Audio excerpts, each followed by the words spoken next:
Hello, my friends, and welcome to Kurt Berglund's Baseball World. Well, it's been quite a day. Yep, it's September 16th, and that means one thing.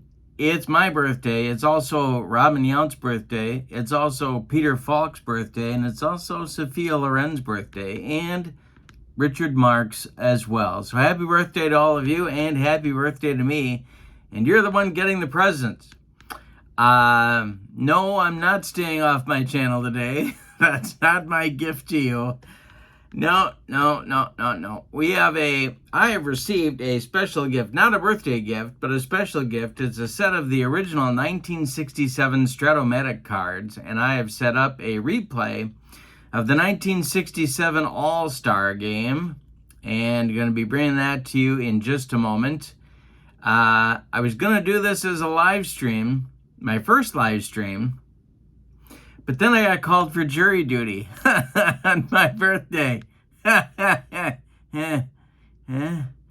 So today and tomorrow I'm going to be on jury duty, and I'm an old government teacher, as you know, so I have no problem with jury duty. Is it my first choice for what I'd like to be doing on my birthday? No. Is it my first choice for what I'd like to be doing on September 17th as well? I don't think so. But I'm happy to serve and will be at my assigned location all day today and all day tomorrow. And with my luck, I'm going to be sequestered. All right, so let's take a look at the cards. We're going to roll some original 1967 Strat baseball with the original cards. And I'm going to show those to you, and then we're going to get rolling. This game, by the way, in real life, or as the kids like to say, IRL, was a 2-1 National League victory in 15 innings. So we'll see if that turns out to be true in our replay as well. All right, time for a look at these wonderful vintage cards and get rolling some Strat-O-Matic 1967 All-Star Game Baseball. Our date is right here. I don't know if you can see it. July 11th, 1967. We're at Anaheim Stadium, which is only, what was it? It was 4 years old at this point. Let's take a look at the visiting National League starting lineup, batting order, all that good stuff. Lou Brock leads off in left. Roberto Clemente bats second and right. These are the as-played lineups, my friends, because if we don't, heads explode all over this great land of ours. Henry Aaron is in center field, batting third. Orlando Cepeda bats fourth at first base. Richie Allen bats fifth. He'll play third. Joe Torre bats sixth. He'll catch. Bill Mazeroski bats seventh. He's at second base. And Gene Alley, his double play partner, bats eighth at shortstop. On the mound, Juan Marichal. In 1967, he was 14-10 with a 2.76 earned run average. Here's the rest of the National League roster for this All-Star game. Denny LeMaster, Bob Gibson, Chris Short, Don Drysdale, Tom Seaver, Claude Osteen, Wes Parker, Mike Cuellar, Fergie Jenkins, Tim McCarver, Tom Haller, Ernie Banks, Tommy Helms, Tony Perez, Willie Mays, Jim Wynn, Rusty Staub, and Pete Rose. All right. For the homestanding American League, their batting order goes like this. Brooks Robinson leads off at third. Rod Carew bats second at second base. Tony Oliva bats third in center field. Harmon Killebrew bats fourth at first base. Tony Conigliaro bats fifth in right. Carl Yastrzemski bats sixth in left. Bill Freehan bats seventh. He'll catch. Rico Petrocelli bats eighth. He'll be the shortstop. And on the mound, the hometown favorite, Dean Chance, in 1967 for the Twins, formerly of the Angels, of course. For the Twins in 67, he was 20-14 with a 2.73 earned run average. Let's look at the rest of the American League roster. Catfish Hunter, Steve Hargan, Gary Peters, Joe Horlin, Jim McLaughlin, Jim Lonborg, Al Downing, Andy Etchebarren, Paul Casanova, Mickey Mantle, Don Mincher, Dick McAuliffe, Jim Fregosi, Max Alvis. Frank Robinson actually was injured and could not play, but he was selected to the team. I won't be using him in this game, but I wanted to point out that I knew that he was an all-star. Al Kaline, Tommy Agee, Ken Berry, Catfish Hunter. Oh, and then we're back to the start. Those are your American League. That's the rest of the American League roster. And here we go with Lou Brock stepping into the batter's box. And the delivery from starting pitcher Dean Chance is swung on by the Cardinal left fielder. And that is hit to center field. Tony Oliva is there. And he is going to make the catch for out number 1. We are underway in Anaheim Stadium. Almost brand spanking new. Here is Roberto Clemente at the plate. And Dean Chance kicks and delivers. And Clemente drills one to left in deep. Back goes left fielder Carl Yastrzemski, and it's gone. A 1-0 National League lead in the top of the first on a home run by the Pirate right fielder. He'll touch them all, and here comes Henry Aaron. Dean Chance winds and deals. Swung on by Aaron, and that is hit on the ground to Brooks Robinson. Robinson gloves it to his left, plants, and throws to Harmon Killebrew for out number 2. And here comes Cha-Cha, Orlando Cepeda, the Cardinal first baseman. And the wind and the delivery by Dean Chance, and it's hit to short. This is Rico Petrocelli, and Rico fires to Killebrew, and the National Leaguers are done in the first. But they get a run on a hit. A home run by Roberto Clemente, and we're already well on our way to breaking 3 runs in 15 innings of play that happened in real life. We go to the bottom of the first.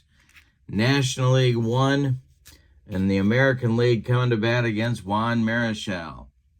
It'll be Brooks Robinson, Rod Carew, and Tony Oliva. The wind and the delivery by Robinson, and that's popped up.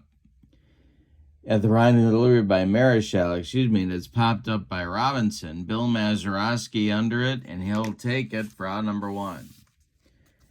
Rod Carew comes to the plate. Marichal deals to him, and it's a chopper to Cepeda at first. He'll take it to the bag unassisted for out number 2. And the center fielder for the American League starting today's game, it's Tony Oliva. Marichal deals to him, and a little comebacker to Juan. He takes a couple of steps toward Orlando Cepeda, throws him the ball, and the American League is done in 1-2-3 order in the bottom of the first. We go to the second. It's the National League 1 and the American League 0. It'll be Richie Allen, Joe Torre, and Bill Mazeroski coming in the National League second. Chance kicks and deals. Swung on by Allen, and it's hit to center. Another chance for Oliva, and he's got it for out number 1. Joe Torre, the Atlanta Braves catcher. Of course, this is only the second full season for the Atlanta Braves after their move from Milwaukee after the 65 season. Chance deals to the Braves catcher, and that is a ground ball to Robinson. He gloves it by the third base bag and fires across the diamond to Harmon Killebrew for out number 2. Bill Mazeroski comes to the plate now. Gene Alley would be next. The delivery to Maz is a ground ball to Carew. Rod charges and flips to Killebrew for out number 3. Chance with a nice recovery inning in inning number 2. We go to the bottom of the second. National League 1 American League, nothing. Marichal will face Killebrew, Canigliaro, and Yastrzemski in the American League second inning. Juan kicks and deals, and struck out Killebrew. First strikeout of the All-Star game as the killer goes down. Now it's Canigliaro. Marichal deals to Tony C, and struck out Tony C on a bender. 2 down in the second. Carl Yastrzemski at the plate. The American League MVP in 1967, hitting 6th in the order today, and the windup in the delivery, and Yastrzemski lines one to center. It drops in front of Henry Aaron. A 2-out single for the American League gives them their first base runner of the ball game, and here's Bill Freehand. Marichal, the stretch, the pitch to the catcher. Line shot caught by Richie Allen. Nice play. That one was ticketed for left field, but Allen made the play, and the American League is done in the second. We go to the third, and your score, the National League 1 and the American League nothing. Chance will face Alley, Marichal, and Brock in the National League third inning. Chance deals to the Pirate shortstop. He swings and hits a ground ball to Petrocelli at short. Rico charges, throws on the run, and they get Alley at first. 1 down in the National League third. Here's Juan Marichal. Chance deals to him. He swings and bounces 1 to Carew at second. Rodney flips to Killebrew, and there's 2 down. Lou Brock with nobody on. Chance deals to him. This one is pulled to Killebrew at first base. And it's going to get under his glove into right field for a base hit. Lou Brock is aboard with 2 outs, and Roberto Clemente, who hit that first inning home run to provide the National League's only run, comes to the plate.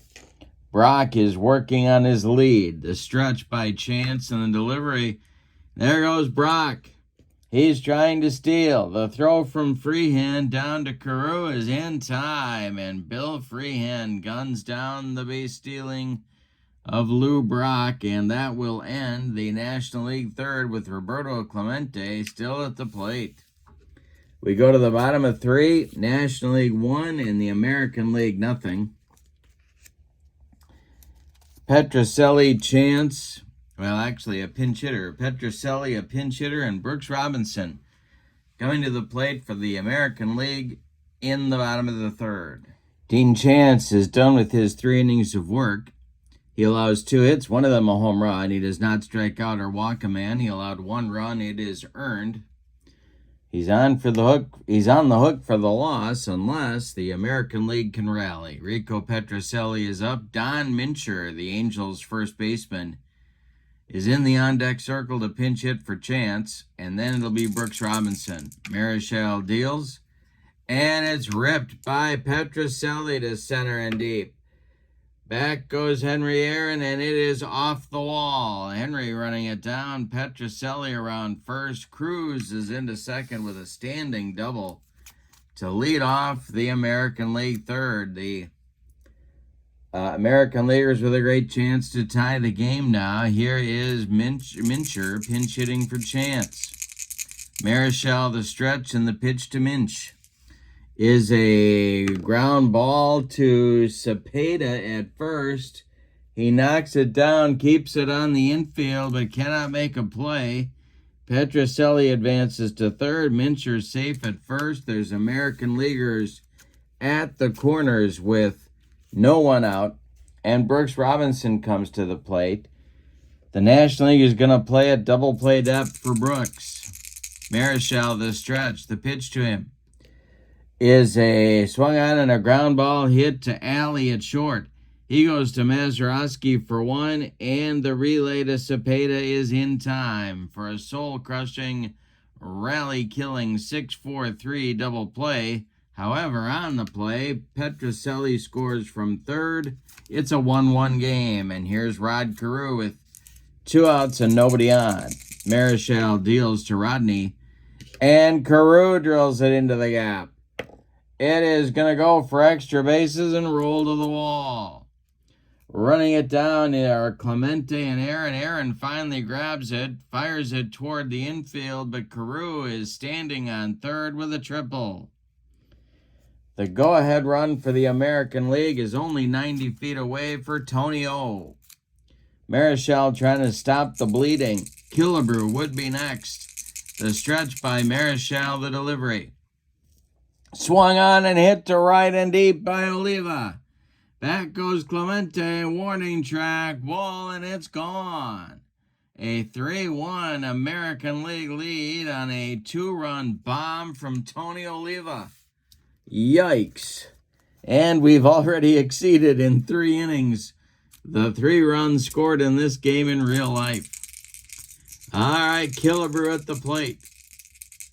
Marichal winds and deals to the killer. He hits one to center, high but not deep. Henry Aaron pounds the glove and makes the catch for out number 3.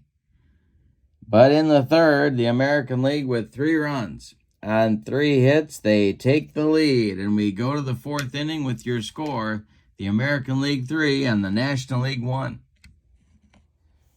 The new American League pitcher is Joel Horland of the White Sox. He was 19-7 with a 2.06 ERA in 1967. He also threw a no-hitter in September. 258 innings of work for the right-hander. He'll face Clemente, Aaron, and Cepeda in the top of the 4th. For the National League, who are now looking up at a 3-1 American League lead. Horland deals to Clemente, who homered in the first. Swung on and hit to left. In the corner, up near the foul line, is Carl Yastrzemski for out number 1. One more biscuit for breakfast, and Roberto has his second homer of the day, but no. Now it's Aaron. Horland deals to the hammer, and it is a ground ball hit to Carew at second. Rodney gloves it to his left and throws to Killebrew for out number 2. Now it's Cepeda. Orlando is 0 for 1. Horland deals to him, and he drills it down the left field line. It's going to rattle around in the corner. Yaz has to go get it. Cepeda around first, into second with a sliding double. Richie Allen with a chance to cut into that American League lead now with 2 outs. Joe Torre would be next. Horland, the stretch and the delivery to Allen. Line drive, base hit to center. Are they going to wave Cepeda around third? Yes, they are. Oliva charges it in good shape, gets a throw off to Freehand, and Cepeda's out at the plate. Freehand blocked him off, and no run will score this inning for the National League. 2 hits, they leave 1. We go to the bottom of the 4th, and your score, the American League 3 and the National League 1. Juan Marichal's day is done after 3 innings of work. He allowed 3 runs. They're all earned. One of them was a home run, 5 hits, one of them a home run, 2 strikeouts, no walks. And the new National League pitcher is Bob Gibson. In 1967, Gibby was 13-7 with a 2.98 earned run average. Of course, he missed a chunk of the season after his leg was broken by Roberto Clemente line drive. He'll face Canigliaro, Yastrzemski, and Freehand in the American League 4th inning. The windup and the delivery by Gibson. Swung on by Tony C, and it's hit to center. Can of corn for Henry Aaron, and he's got it for out number 1. Carl Yastrzemski comes to the plate now. Gibson deals to Yaz, who swings and hits it to right. This is Clemente. He's back a few steps, but has room and makes the catch for out number 2. Bill Freehand comes to the plate, the American League catcher, who went the whole way in this game in real life, all 15 innings. My goodness. Petrocelli would be next. Gibson deals. Line drive by Freehand, and it's going to be a base hit with 2 outs. The American League gets a base runner. Rico Petrocelli comes to the plate, moving into the on-deck circle. to bat for Horlin is third baseman Max Alvis of the Cleveland Indians.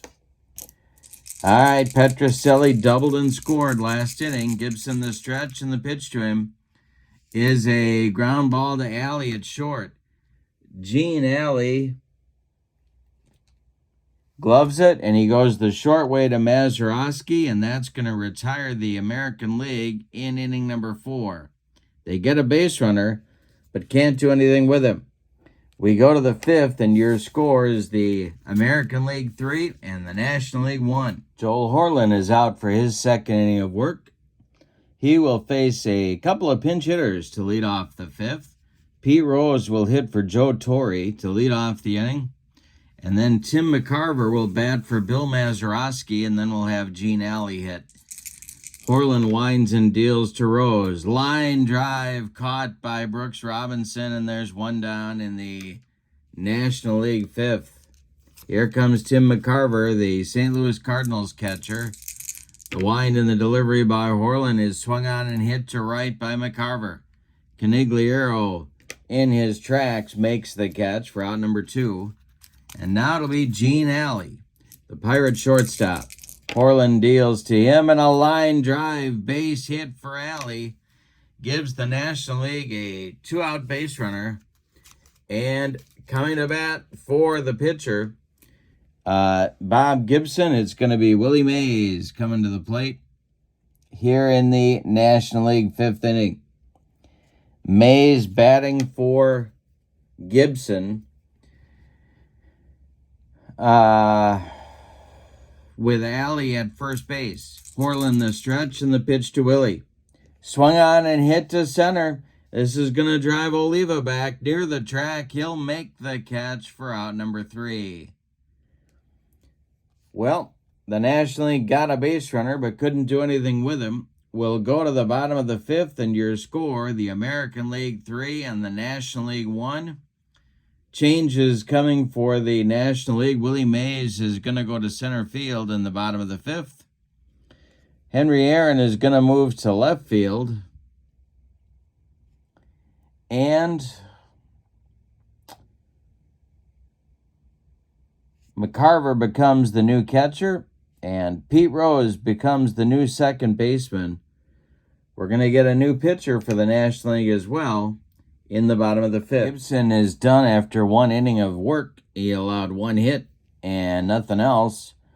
Chris Short is on. The Phillies left-hander in 1967 was 19-11 with a 2.40 earned run average.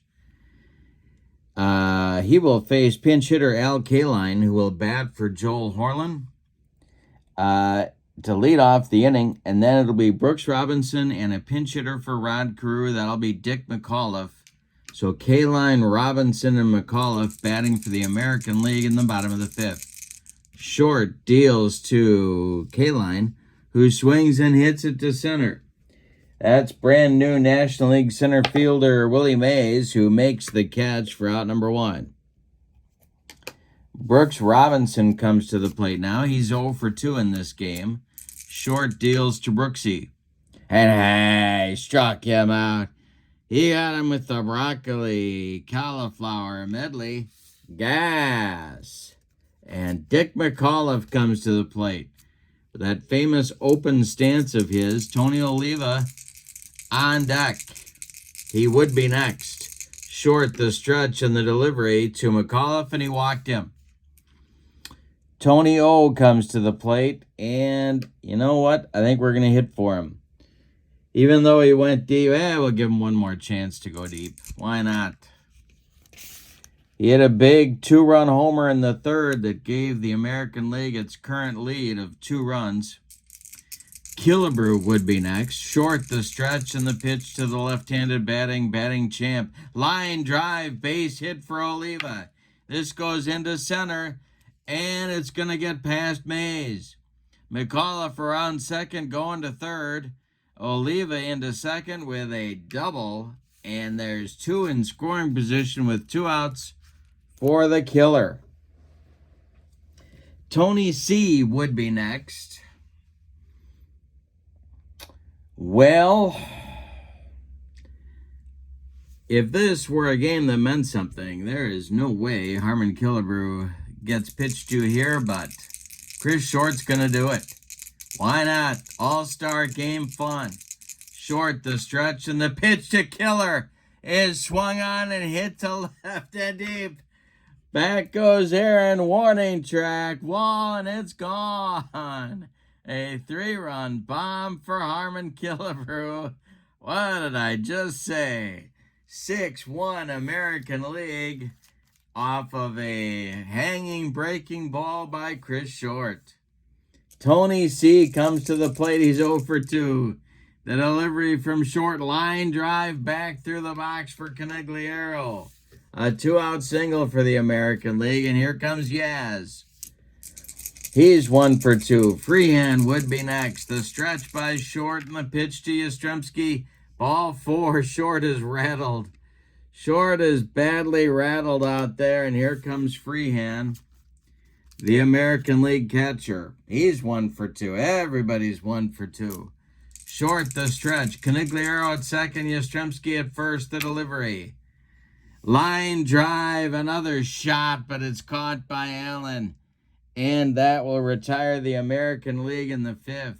Short gets the first 2 outs quickly, but then allows a 3 spot. On 3 hits, they leave 2.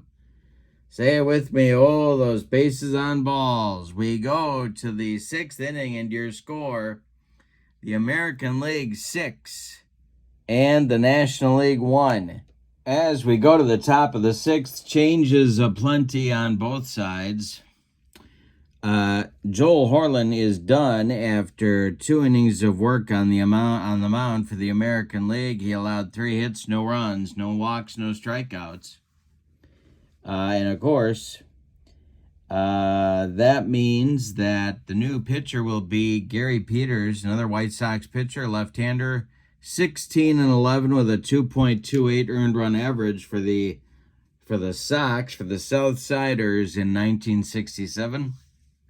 He's on the mound, and lots of defensive changes for the American League.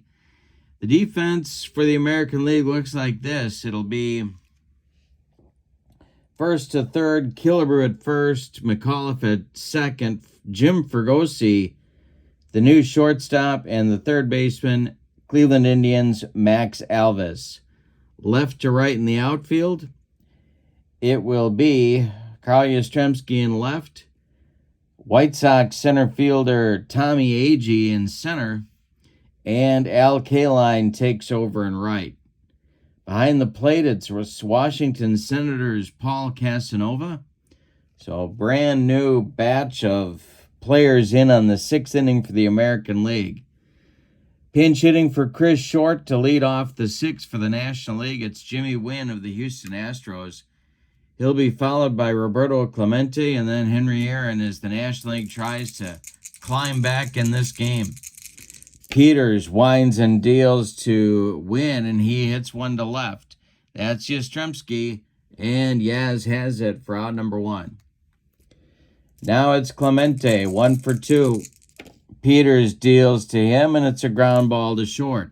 New shortstop Jim Fregosi gloves it and fires to Killebrew at first for out number 2. The hammer comes to the plate. Orlando Cepeda would be next. The pitch to Aaron is hit to center. That's Tommy Agee, and he's got it for out number 3. A 1-2-3 shutdown inning for the American League delivered by Gary Peters. We go to the bottom of the 6th, and your score is the American League 6 and the National League 1.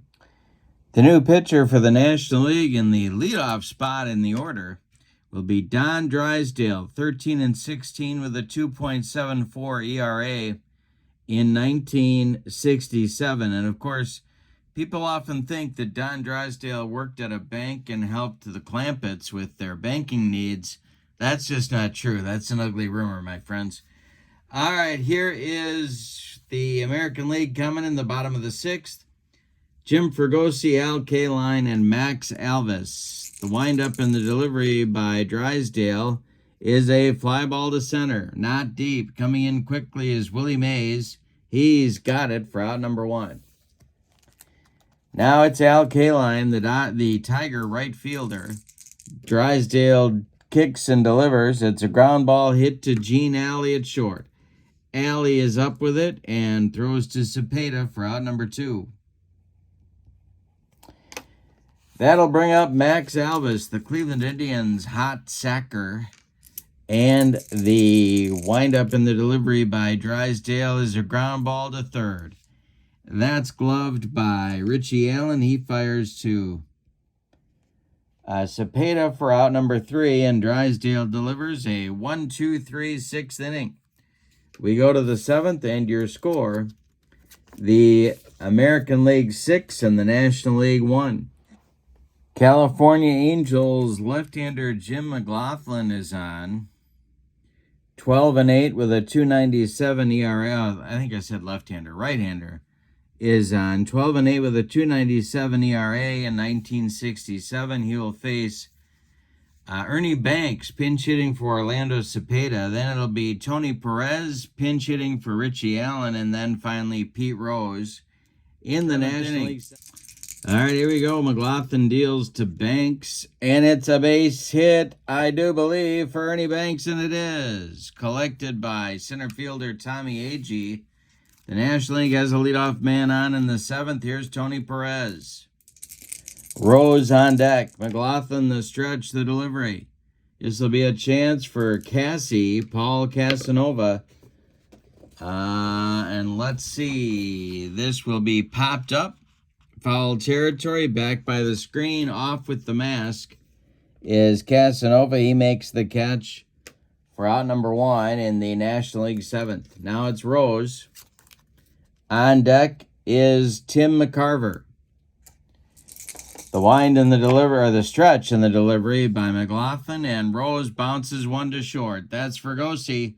He goes to McAuliffe for 1, and the relay to Killebrew is in time for a rally-killing, soul-crushing 6-4-3 double play turned by the American League, and we go to the bottom of the 7th. Time to stretch them out.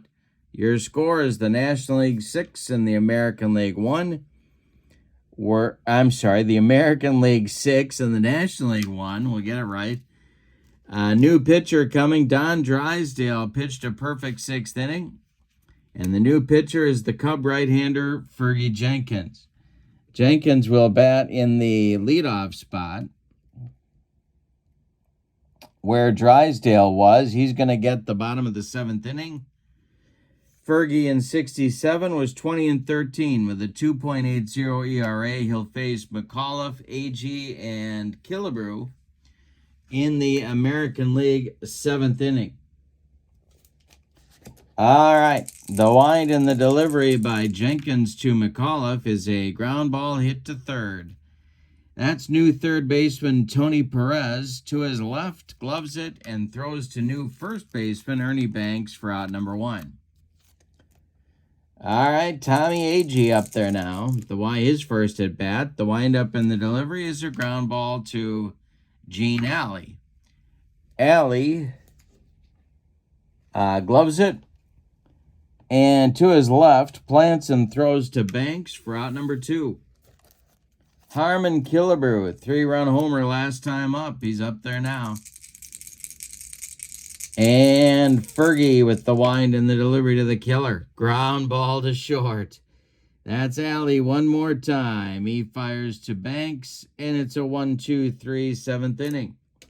We go to the 8th with your score, the American League 6 and the National League 1. The new American League pitcher is Al Downing, the Yankee left-hander, 14-10 with a 2.63 ERA in 1967.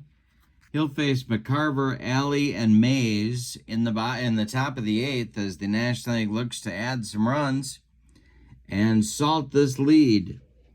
All right, here we go with Downing dealing to McCarver. The wind and the delivery is a fly ball hit to center. Tommy Agee into right center will make the catch for out number 1. Gene Alley is 1 for 2, and he's up there now. Downing kicks and deals to him. And a base hit for Gene Alley with 1 out. His second of the game. A one-out base runner for the National League brings up Mays. Moving into the on-deck circle to bat for pitcher Fergie Jenkins is, well, that's going to be Tommy Helms, the Cincinnati Reds infielder. All right, Mays at the plate. Downing the stretch, the delivery.